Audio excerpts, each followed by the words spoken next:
Mayor report Jameel मैसर बरसात के बंद थिए 4 ॾींहं गुज़रण बावजूद मेयर जे मुख़्तलिफ़ कॉलोनियुनि मोहल्लनि मां पाणी निकाल न थी सघियो। शहरी सख़्त परेशानियुनि खे मुंहुं ॾेई रहिया आहिनि, लेकिन म्यूनिसिपल CMO ऐं ॿियो अमलो फ़ोटो सेशन में पूरा आवाम धुबण में फाथल आहिनि, जंहिं सबब मेयर जा रोड रस्ता तालाब बणिजी विया। बरसाती पाणी घरनि काफ़ी ऑफिसनि में बीठल आहे। मुसलसल बरसात पवण करे रामपुर मोहल्ला, गाही मैसर रोड, काज़ी आरिफ रोड, गाजी खावड़ रोड, भिटाई कॉलोनी, हमदम कॉलोनी ऐं ॿियनि कॉलोनियुनि में ॿोॾ वारी सूरत हाल बणिजी वई आहे।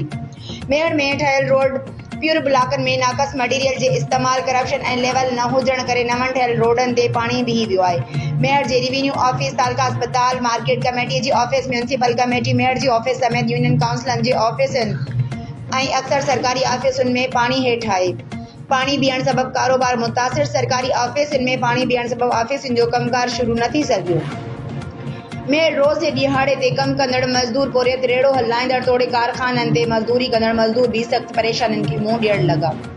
बरसाती पाणी जी निकाली लाइ DCO दादू, EC मेयर ऐं म्यूनिसिपल कमेटी मेयर जे CMO पारां को बि तहरीक न वरितो आहे। शहरियुनि आला अख़्तियारनि खां घुर कई त मेयर में बीठल मुख़्तलिफ़ कॉलोनियुनि मोहल्लनि मां बरसाती पाणी निकाल करायो वञे।